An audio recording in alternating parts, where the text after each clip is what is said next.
What's up, everybody? This is Franchise Play, aka Ryan Mazik, the feature columnist for BleacherReport.com. And this man, Marcos El Chino Rene Maidana, is going to be the next man to try to take down Floyd Mayweather. It takes place on May 3rd at the MGM Grand in Las Vegas, pretty much where almost every big fight takes place. And we'll see what happens. I'll talk a little bit about that. Obviously, this is a preview prediction piece basically for that fight, but we're also going to talk about the entire card. So before we talk about what Maidana's chances are of beating Mayweather, let's talk about the rest of the card. The initial fight on the card features one of, in my opinion, the best fighter in Mayweather's stable. Right about now, it's difficult to find somebody that's really standing out in his stable, but the closest thing to it is this guy here, which is J'Leon Love. J'Leon Love is scheduled to take on Marco Antonio Parabon on the undercard for Mayweather Maidana. Now, J'Leon Love technically right now is still undefeated, even though some people feel that he lost that decision to Gabriel King Rosado. Ultimately, that decision ended up being called a no contest because J'Leon Love tested positive for a banned substance after the fight. This fight, to me, is a scary one for J'Leon Love, and I'm going to tell you why. Is he a better athlete than Parabon? Yes. Is a little bit more slick? Yes. But Parabon's arms are ridiculously long. He has a he's going to have a huge reach advantage coming into this fight. And I think that that's something that it's going to be scary for J'Leon Love. And Parabon can punch. I mean, we're talking about a 77.5-inch reach for Parabon. And, BoxRec.com doesn't list J'Leon Love's reach, but it's not 77.5 inches, I promise you that. Also, Parabon is 6'1", and J'Leon Love's about 5'10". So I just wonder how Love is going to handle that length. And also, while he's trying to handle the length, like I mentioned, Parabon can punch. Love usually kind of likes to mix it up and bang, but I don't know if he's going to be able to close that distance with this guy's long arms and his jab. This is a really, in my opinion, could be a difficult fight for Love. If Love steps up and really performs well, he'll show that he's learned a lot since the fight with Rosado, and he may very well be ready to start to really make those next steps at 154 pounds and 160 pounds. We'll see what happens. Maybe you ultimately see him in the ring with somebody like Gennady Golovkin, which would be a really interesting fight. Or maybe you see him in the ring with someone like Canelo Alvarez somewhere down the line. Austin Trout. Something to that effect. But he's got to win this fight first. And he's got to win it convincingly, and we'll see what happens. Because, like I said, the last bout with not the last bout, he's won 2 times since then, but the bout with Gabriel Rosado was close to say the least. If you ask me right now to give a prediction on this Love Parabon fight, it's difficult. If we're talking like, if we're doing like a confidence pool. And for the NFL, every week you do the confidence pool, the team that you feel the most, the prediction you feel the most confident about, you give it a 16. The one you feel the least confident about, you give it a 1. I would say this is probably going to be a 1, but I'm going to go with J'Leon Love by decision. But it's about a 1 on my confidence pool because, like I said, you always say the same thing. Styles make fight. And this guy's long arms and his jab, I just don't know whether or not Love is going to be able to handle that whole dynamic. But we'll see. As of right now, I got Love winning by a split decision. Not a unanimous decision, a split decision. But I would not be shocked to see Parabon win. To be quite honest, I wouldn't even be shocked to see Parabon stop him. So that's just where we are with that one. So that should be I think it's going to be an interesting fight. Something definitely to tune into early on. A lot of times people get the pay-per-views and they don't watch that first fight, or they don't pay much attention to that first fight. This one, if it is indeed the first fight, we don't know exactly how it's going to fall. Probably will be. This is one you definitely are going to want to pay attention to. Moving into the next fight, we got the problem. Adrian Broner, significantly humbled in his last fight. Well, whether or not he admits it out loud or not, but he was humbled in his last fight by the man in the main event challenging Floyd Mayweather Jr. this time, and it was Marcos Maidana. Maidana jumped all over Broner, banged the body. What people don't really realize, just going into that fight a little bit, what people don't realize is one of the most important things that Maidana did in that fight was go to the body. He went to the body early and he didn't stop, and he really took a lot of steam out of Broner. Now this time, Broner is taking on Carlos Molina. Now, there's two Carlos Molinas. We got one that is a champion at 140 pounds, 154 pounds, I believe it is. And he had, got into the issues when he couldn't defend his title in his last time. But that's not this Carlos Molina. This is a different Carlos Molina. This Carlos Molina actually took on Amir Khan before Khan fought Julio Diaz. I believe it was Khan's first fight back after he lost to Danny Garcia. The thing about this fight is this. Carlos Molina is not a puncher at all. Not at all. He's not anywhere in any way, shape, or form a big puncher. As a matter of fact, I believe he only has about 7 KOs in his career. Okay? So let's keep that into perspective. He's also not a big guy. So Broner has gone back down to junior welterweight for this fight. He's back at 140. Broner's 5'6.5". We know he can punch a bit. We don't know whether or not he can punch that well at welterweight, but we do know that he can punch a bit. 22 knockouts in his career already, so he's at 27-1 with 22 knockouts. Molina is 17-1, but like I said, he only has 7 knockouts. Also stands just 5'5". 5'5.5". So he's a smaller guy, somebody that you would think Broner will probably be able to have his way with physically moving around.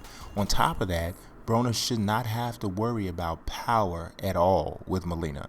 Now, you might think back to the Paulie Malignaggi fight and draw a comparison to that, which may somewhat be a decent comparison, but Molina's not as skilled of a boxer as Malignaggi is, or as long. So Malignaggi, I felt, was able to give Broner some problems. I felt that he somewhat laid the blueprint on how to beat Broner. He just didn't have the power to execute it. So I don't expect Molina to have that type of success. I expect this to look a little bit like the bout with Broner and Gavin Reese, a very smaller lightweight who just really was not big enough and was not strong enough to give Broner any real issues. And I think the same thing happens in this fight, and I expect Broner to stop Molina in the middle rounds. I just don't see a situation or anything that can happen that's going to make Molina a major threat to Broner. I don't know. Will Broner stay at 140? Will he even make weight for 140? You never know. If he does stay at 140, I think he has a much better chance there of really realizing his potential. At 147 pounds, things get a little slight. At some point at 147 pounds, he would have to fight Mayweather. And I just don't think that would ever work out in his favor. Adrian Broner, Danny Garcia, though, is an interesting fight.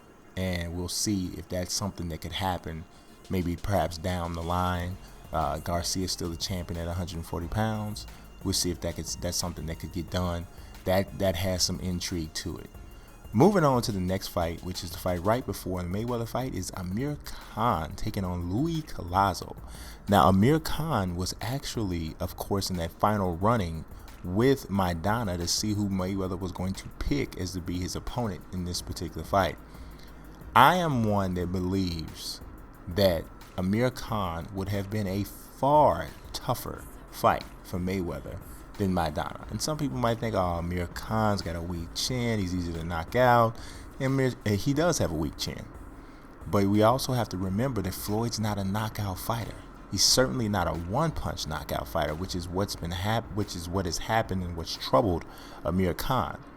What a Khan does have is speed that almost no Mayweather opponent has ever had. Now, don't get me wrong. I would have picked Khan to win, I just say Khan, I think, would have been a tougher fight than Maidana. But moving on to this fight, Khan's taking on Collazo. Collazo just knocked out Victor Cruz. Victor. He didn't knock out Victor Cruz. He didn't go on Giant Stadium and knock out a wide receiver. No, he knocked out Victor Ortiz in his last bout. Khan was able to beat Julio Diaz, whom, even though he got dropped by Diaz, which is a little scary because we just saw what Keith One-Time Thurman did to Diaz. But Khan really wanted. He really wanted Mayweather, but he's in a situation now where he really has to really shine. But he has moved closer to getting to a fight with Mayweather because he signed with Al Heyman. So, that makes all types of things move. But against Collazo, this is a very tough fight because Collazo does have power enough to drop Khan and hurt him with the one shot. So we've seen that, and Collazo's also very experienced and very slick as a boxer. He knows how to counter, and he knows how to put guys in trouble if he can land the big shot. So Khan is certainly in some peril in this fight. This is one that makes you nervous. Now, if he can keep Collazo off his chin, I think he outboxes him easy. I mean, because from a physical skill standpoint, if you take everything out, you take the chin out, Khan is one of the best fighters in the world. If you're just talking about hand speed, not so much defense, because he does have a tendency to drop that right hand. That's why he keeps getting caught with the left hook. But in terms of hand speed and punching power, Khan is extremely talented. But his Achilles heel is that chin. That's the problem. It's something he's probably never going to conquer. If you think about the fighters who have had, the weaker chins, that's not something you just kind of get over. It's something you have. You have to either learn how to keep guys off of it. Vladimir Klitschko has a weak chin, but he is a master of spatial awareness, and he's now able to use that length to keep guys off. Khan doesn't have that type of a physical advantage, so he's going to have to do something else to keep guys off. So we'll see if he's able to do that to Collazo.